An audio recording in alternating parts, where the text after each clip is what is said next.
You're not going to believe what we've got today. So get comfortable, smash that like button, subscribe, and let's get right into it. Because the Chargers just got one of those "wait, what?" headlines that instantly splits the fan base. There's a veteran trenches name that could change the entire vibe of this defense in January, and the playoff picture just clicked into place in a way that should have Bolt fam sitting up straight.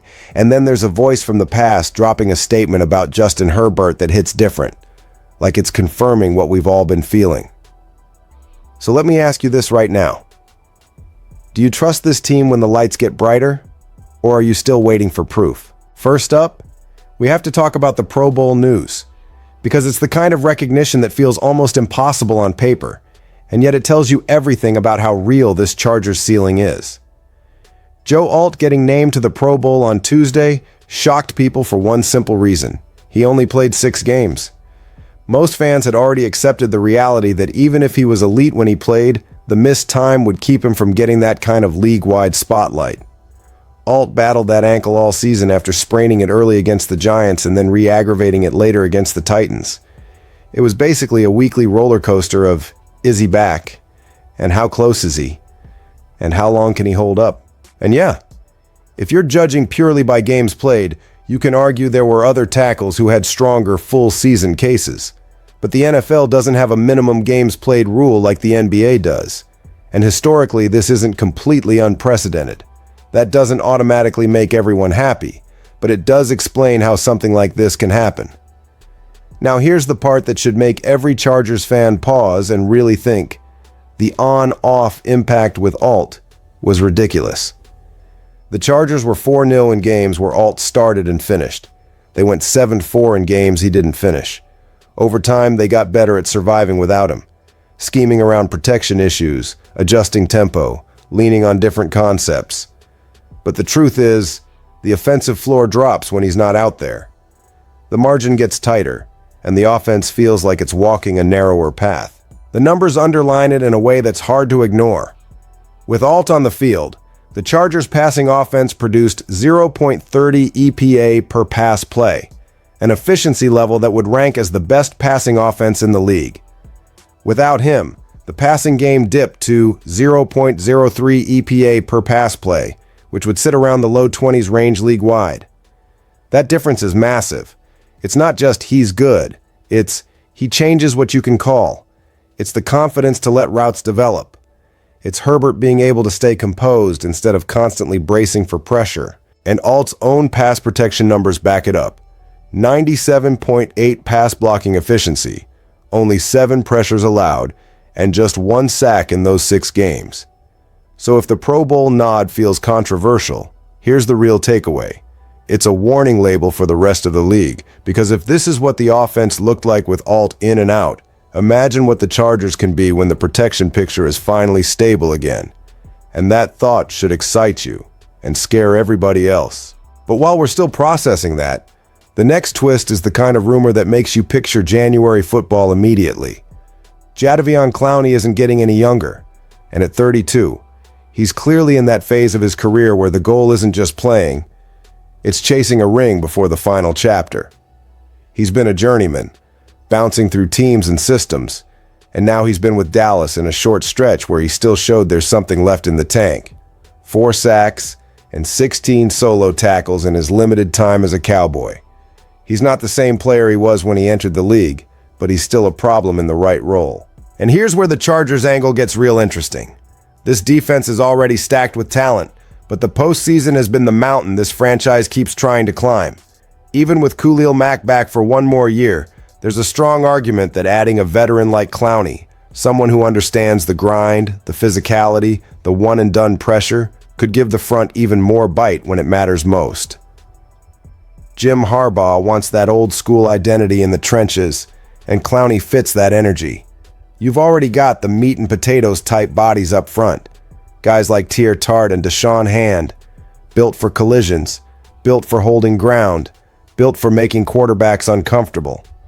A rotational Clowney, even on a short-term deal, could be exactly the kind of January weapon that doesn't show up in the headlines until it's too late for an opponent to adjust.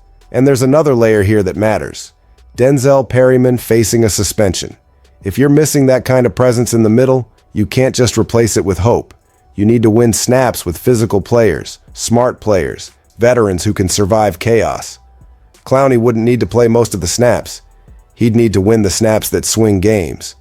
And if the alternative is giving those key moments to someone you're not fully confident in, the Chargers could absolutely talk themselves into this move. It's not about nostalgia. It's about edge, experience, and raising your playoff floor. Now, while that conversation is already spicy, the biggest emotional punch of the day is this. With the Colts' loss last night, the Chargers officially locked up a playoff berth. That's not just a statistic. That's confirmation. For the second straight year under Jim Harbaugh, the Bolts are playing meaningful January football. And for Justin Herbert, it's his third trip to the playoffs. You can argue about narratives, you can argue about media love, but you can't argue with what this team has done with injuries trying to rip the season apart. Herbert also got named one of the AFC's Pro Bowl quarterbacks alongside Drake May and Josh Allen. It's only his second Pro Bowl nod in 6 years, and if you've watched this season closely, you know why it matters. Herbert has been carrying. Not in a cute, oh, he's playing well way, carrying like the team would have collapsed without him. Look at what he's dealt with. Rashawn Slater tore his patellar tendon before the season even started. His replacement, Joe Alt, only started and finished 4 games. The offensive line has been a rotating door all year with more than 20 different combinations. The running back room has taken hits too, with both Omarion Hampton and Najee Harris missing a big chunk of the season because of injuries. And the defense wasn't spared either. Khalil Mack and Perryman both missed over a month. It all shows up in the trenches metrics. The Chargers are near the bottom in run block win rate and dead last in pass block win rate. Herbert has been pressured 243 times, more than any quarterback this season. And if that wasn't enough, he's also spent the last few weeks playing with a broken hand and still led the Chargers to 3 straight wins. The Philadelphia performance was the kind of moment that changes how the league talks about you. Hand surgery 1 week, then beating the defending champs on Monday Night Football the next. That's toughness, sure, but it's also leadership. It's the locker room looking at their quarterback and thinking, if he's going to fight like that, what excuse do we have? Now, the raw stats aren't going to scream MVP. 25 touchdowns, 12 picks, 91 yards. That's not going to beat out the usual MVP profiles. But if you want value, if you want most important to his team, Herbert has a real case to get votes.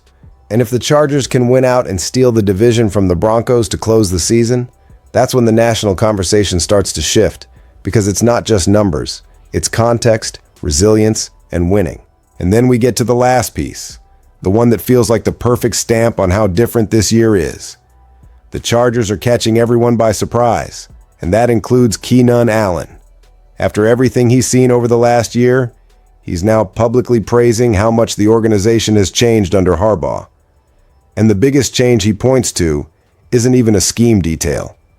It's Herbert himself. Allen says Herbert carries a different vibe now. More composed, more confident, processing faster, seeing things before they happen, making the right play over and over again. That kind of endorsement hits harder than a highlight reel, because it's coming from someone who knows what it looked like before. And it's not just Chargers fans noticing Herbert's shift. The league is noticing. There's more edge, more presence, and yes, more personality around him right now. The Chargers have also been rebuilt in a modern way under Harbaugh and GM Joe Ortiz, and Herbert finally has a better ecosystem. A stable backfield when healthy, real weapons, and a group that feels like it's learning how to win with pressure. The skill group has layers. Keenan Allen Ladd McConkey, Quentin Johnston with the highs and lows, and rookie tight end Orandi Gadsden giving them another angle. So here's where I'm at, Bolt fam. When you connect all 4 stories, it feels like the same message repeating itself. The Chargers aren't just good. They're becoming harder, more serious, more built for January. You've got elite-level proof of what the offense looks like when protection holds up, a potential veteran pass rush angle that could matter in 1 or 2 massive moments, a playoff ticket punch despite the chaos, and an inside endorsement that Herbert has leveled up as the leader of this team. Now I need to hear from you. What's the biggest storyline here? Alt's impact, the Clowney possibility, Herbert dragging this team into January, or the Keenan Allen comments about the new Herbert? Drop your take in the comments, argue it out with Bolt Fam, and if you want daily Chargers coverage with emotion and real analysis, hit like, subscribe, and turn on notifications, because this week is not slowing down.